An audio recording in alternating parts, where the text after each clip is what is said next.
विश्वास करता हूं। क्या मुझे हिंदू होने पे गर्व है, प्राइड है?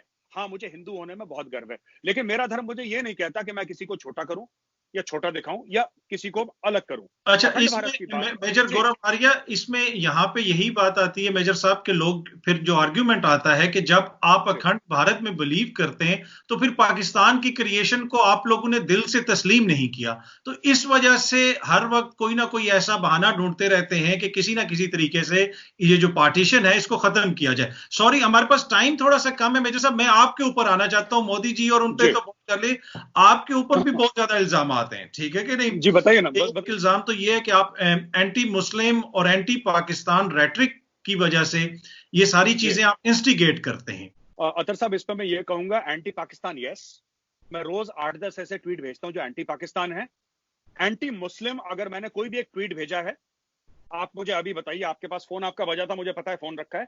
आप स्पेसिफिकली अगेंस्ट मुस्लिम कम्युनिटी अगर मैंने कोई एक ट्वीट लिखा हो, आप मुझे बताइए, मैं आपसे माफी मांगता हूं। मसला ये है कि एंटी पाकिस्तान जब आप करते हैं, वही जो वोटर बेस की हम बात कर रहे थे मोदी जी के, जो इतने आर्टिकुलेट नहीं है जैसे आप हैं, जो इतने पढ़े जी लिखे नहीं है जैसे आप हैं, तो वो कम पढ़ा लिखा तबका, वो जो इतना मेच्योर नहीं है, वो इससे उसको एंटी मुस्लिम सेंस में ले जाता है, और उसकी वजह से फिर हम वो प्रॉब्लम्स देखते हैं जो भारत की स्ट्रीट्स पे हैं। एंटी पाकिस्तानी आपने बोला कि क्यों करते हैं, हाँ मैं करता हूं, मैं कबूल करता हूं, पर सब शुरुआत डीजी आईएसपीआर ने करी थी। आप मेरी ट्विटर की हिस्ट्री वैसे देखिए सर। आसिफ आसिफ गफूर की तो तारीफ आपकी अपनी आर्मी के जनरल भी करते हैं कि जिस तरीके से आसिफ गफूर साहब ने ये सारा ऑर्गेनाइज किया आईएसपीआर को।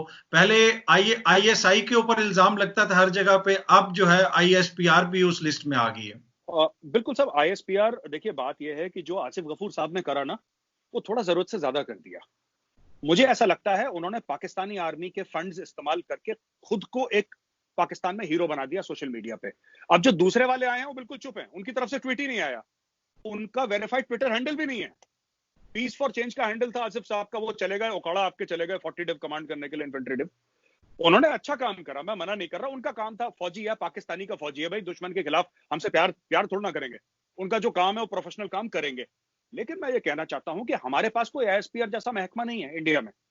हमारे यहाँ एडीजीपीआई है जो आर्मी देखता है। फिर और आप आईएसपीआर के ट्वीट्स देखें आसिफ गफूर साहब के टाइम के, और हमारे एडीजीपीआई के ट्वीट्स देखें, आपको पता लग जाएगा। आईएसपीआर के हर रोज एंटी इंडिया, यहां पे पाकिस्तान की बात ही नहीं कर रहा बंदा इंडिया में। तो जब हम लोग परेशान हो गए कि हमारी सरकार ये इंफॉर्मेशन वॉरफेयर क्यों नहीं कर रही, और मैं वर्ड इंफॉर्मेशन वॉरफेयर बड़ी जिम्मेदारी के साथ अतर साहब इस्तेमाल कर रहा हूं, जब हम परेशान हुए कि हमारी सरकार क्यों नहीं कर रही, तो हम कुछ दोस्त मिले, हमने बोला हम लड़ेंगे भारत के लिए, हमें जरूरत नहीं हमारी सरकार लड़े। अगर आप इंडियंस कंप्लेन कर रहे हैं तो यकीनन आसिफ गफूर ने कुछ ना कुछ तो ठीक किया होगा। नहीं नहीं, मैं ऑन रिकॉर्ड आपको आसिफ गफूर साहब के बारे में एक बात बताना चाहता हूं कि उन्होंने जो भी करा एज अ प्रोफेशनल सोल्जर करा, ठीक है, और हमारी कोई शिकायत नहीं है। बस मेरी एक शिकायत है, अगर आप डीजी आईएसपीआर से कभी मिले, आप पाकिस्तानी हैं, तो बोलें साहब जो मजा आता था ना गफूर साहब के टाइम पर, वो मजा आना बंद हो गया। अब मैं क्या ट्वीट करूं, मैं आईएसपीआर चुप हो गया, अब मुझे मुझे अच्छा नहीं लग रहा, अभी I am missing Asif Ghafoor साहब। आप वो पोजीशन को आप लेफ्टिनेंट जनरल बनाएं, उनको प्रमोट करके वापस भेजें, कुछ तो मजा है। लाइफ बड़ी हमारी बोरिंग हो गई सब। चले, कोशिश करेंगे अगर उनके पास ये पैगाम पहुंच सके। अच्छा, दूसरी जी बात बिल्कुल। मेजर गौरव आर्या, आप की एक वीडियो मैंने भी देखी, बहुत सारे लोगों जी ने देखी, जिसमें जी आप कह रहे हैं कि दहशतगर्दों को यूज किया जाए कराची में, और जी। पाकिस्तान आर्मी की जो कोर वहां पे बेस्ड है, वहां पे जो यूनिट बेस्ड हैं, उसमें जो ऑफिसर्स हैं उनको टारगेट किया जाए। एक हमारा नेशनल वॉर मेमोरियल है, कभी आप दिल्ली में आएंगे, कभी आपका दिल्ली आना हुआ तो मैं आपको पर्सनली ले जाऊंगा, बी माई गेस्ट सर, मैं आपको इनवाइट करता हूं, आप आए, मैं आपको दिखाऊंगा नेशनल वॉर मेमोरियल। पाकिस्तान ने क्या करा कि ट्रेन करे बंदे, अफगान मुजाहिदीन पहले आते थे, मैं जब बॉर्डर पे था मैंने अपनी आंखों से देखा है लाइन ऑफ कंट्रोल पे, तो मैं किसी, मुझे कोई मीडिया या किसी जर्नलिस्ट के कहने की जरूरत नहीं है, राइट। जो टेररिस्ट पाकिस्तान से आए इंडिया के अंदर, उन्होंने किसको मारा? उन्होंने भारतीय फौजियों को मारा। तो मैंने कोई टेररिज्म को बढ़ावा नहीं दिया सर, मैंने सिर्फ एक रोड मैप दिया कि वो पाकिस्तानी जो आपके लिए कर रहे हैं। मैंने उस वीडियो में ये भी बोला था, अगर अपनी कोई बीवी बच्चे के साथ जा रहा है, कोई नॉन कॉम्बैटेंट के साथ जा रहा है, आप उनको हाथ ना लगाएं, कोई बात नहीं, मेरी उनसे लड़ाई नहीं है, मेरी आम पाकिस्तानी से कोई लड़ाई नहीं है, मेरी लड़ाई पाकिस्तानी आर्मी के साथ है, मेरी लड़ाई आईएसआई के साथ है। मैंने सिर्फ ये कहा कि 5 कोर है कराची में, आप पैसा दें उनको, जो हायर्ड किलर्स हैं मोटरसाइकिल में जो शूटर हैं कराची के, आप उनको बोलें कि एक मेजर को या कर्नल को इतने इतने रुपए, 5-10 लाख रुपए, पैसे हमारे पास बहुत हैं, इकोनॉमी ठीक ठाक चल रही है by the grace of God. तो आप आपसे मेरा मतलब है पाकिस्तानी आर्मी ने हमारे बंदों को टारगेट करा। हम वही पाकिस्तान की तरकीब पाकिस्तान पे अप्लाई कर रहे हैं, बस इतनी सी बात। मसला ये कि पर फिर आप सही तरीके से कर नहीं सके ना, आपके ऑफिसर भी यहाँ पे पकड़े गए, आपका जो दीगर नेटवर्क था वो भी एक्सपोज हो गया, खलबोशन वाला।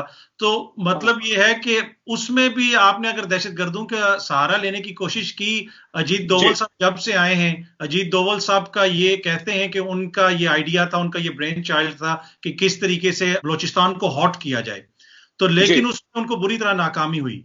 तो ये नहीं आप समझते कि ये चीजें इंडिजिनस होती हैं, आप बाहर से जाके इंपोज नहीं कर सकते। कश्मीर का इल्जाम आप पाकिस्तान पे नहीं लगा सकते जब तक इंडिजिनस सपोर्ट नहीं होगी, एंटी इंडिया फीलिंग नहीं होगी कश्मीर में, पाकिस्तान कुछ नहीं कर सकता। ये रोका एजेंट आप कह रहे हैं, मैं मान लेता हूं।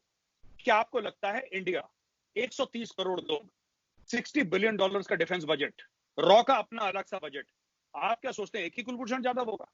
पहली चीज। दूसरी चीज फेल कैसे हो गया साहब? ये 1 साल 2 साल 5 साल की चीज नहीं होती, ये तो 50-50 साल चलती है चीजें।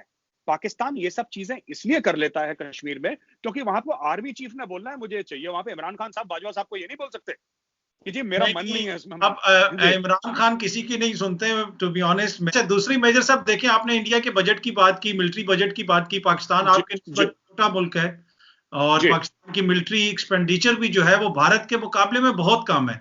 उसके बावजूद भारत के सामने खड़ा हुआ है पाकिस्तान, पाकिस्तानी फौज खड़ी है, तो कोई थोड़ा बहुत तो क्रेडिट जाता है ना पाकिस्तान को। नहीं साहब, खड़ी इसलिए है क्योंकि हमने कभी पाकिस्तान पे हमला नहीं करा। आप 27 फरवरी को आए थे ना वो। सर एक मिनट, 27 फरवरी को देखे सुने, ये ना अक्सर पाकिस्तान में होता है, काफी पाकिस्तानी देखें, ये काफी मीम्स बने अभिनंदन के, मैंने भी देखे, हाउस द टी शर्क करके पता नहीं क्या क्या, तो बड़ी हंसी आती है। मैं पाकिस्तानी जो भाई बहन है मेरे, ज्यादातर जो देख रहे यंग क्राउड ही देखता हूँ, मुझसे तो छोटे उम्र में, मैं ये कहना चाहता हूँ, देखिए सब 1971 में 93,000 पाकिस्तानी सरेंडर्ड, हमने एक का मीम नहीं बनाया, हमने आज तक कुछ नहीं बोला। एक अभिनंदन को चाय पिलाई, वहां पर साहब बवाल हो गया पाकिस्तान में, चाय पिलाई। अब ठीक है साहब, चाय पिलाई, थैंक यू वेरी मच, चाय पिला दी। फेसबुक पे और दूसरी जगहों पे जो ऑडियंस जिसका आपने जिक्र किया कि पाकिस्तान की यंगर ऑडियंस है, वो सुनती है, आपको देखती भी है, और कोशिश ये होगी कि हम नफरतें फैलाने के बजाय प्यार और मोहब्बत की बात करें और ऐसा कुछ सिलसिला शुरू करें कि जहां पे दोनों तरफ की जो यंग कीबोर्ड वॉरियर्स हैं वो चीजों को समझें ज्यादा, और नफरत फैलाने के बजाय समझ के ऐसी बातें करें कि जिससे हालात और दोनों मुल्कों का जो माहौल है वो बेहतर हो। तो मेजर साहब, once again major Gaurav Arya, thank you so much, look after yourself और बहुत शुक्रिया, thank you so much major साहब, थैंक यू सर।